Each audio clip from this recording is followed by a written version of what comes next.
لوليه والصلاة على نبيه وعلى آله وأصحابه المتقدمين بأدابه أما بعد فأعوذ بالله من الشيطان الرجيم بسم الله الرحمن الرحيم۔ جناب صدر، آج مجھے جس عنوان پر اظہار خیال کرنا ہے وہ ہے کہانی امن کی عنوان پاکستان لکھیں گے، لیکن آج میں اس عنوان کی مخالفت میں کھڑا ہوں۔ جی ہاں، میں یہ کہنا چاہتا ہوں کہ یہ عنوان جو ہے محض ایک خیال ہے، محض ایک دھوکہ ہے اور ایک ایسی تمنا ہے جو سچائی سے کوسوں دور ہے۔ جی ہاں، کہانی امن کی محض یہ کاغذ پر ہی اچھی لگتی ہوگی، لیکن ہمارے معاشرے میں، ہماری زمین پر اور ہماری روزمرہ زندگی میں محض یہ ایک خیالی کہانی ہی ہے۔ جی ہاں جناب صدر، ہم اس وطن عزیز پاکستان کے باسی ہیں، وہ ملک جو 14 اگست 1947 کو مارز وجود میں آیا۔ ابھی بھی آنکھوں میں امن کی آزادی موجود ہے، لیکن حقیقت میں موجود نہیں ہے۔ جی ہاں، کہانی امن کی محض ایک خواب ہے۔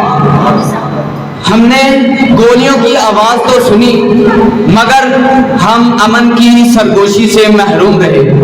ہمارے بچوں نے بندوقوں کی آواز تو سنی مگر چڑیوں کی چہچہاہٹ سے محروم رہے۔ وہ ملک جس کی بنیاد امن پر رکھی گئی تھی، لیکن بلوچستان کے صحرا ہوں یا کراچی کی سڑکیں ہوں، لاہور کے بازار ہوں، کہیں بھی انسان محفوظ نہیں ہے۔ جی ہاں جناب صدر، امن صرف نعرے کے ساتھ نہیں ہے، بلکہ امن حقیقت، عدل، مساوات کا آئینہ دار ہے۔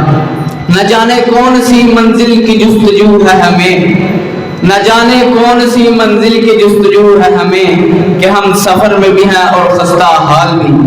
جی جناب صدر، ہمارے معاشرے میں سچ بولنے والے کو غدار کہا جاتا ہے، ہمارے معاشرے میں سچ بولنے والے کو غدار کہا جاتا ہے اور امن کی بات کرنے والے کو مشکوک کہا جاتا ہے۔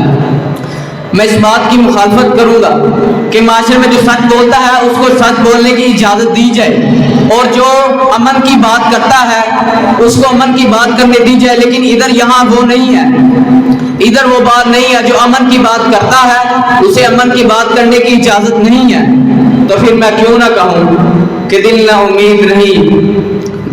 امید نہیں، ناکام ہی تو ہے، دل نہ امید نہیں، ناکام ہی تو ہے، لمبی ہے غم کی شام مگر شام ہی تو ہے۔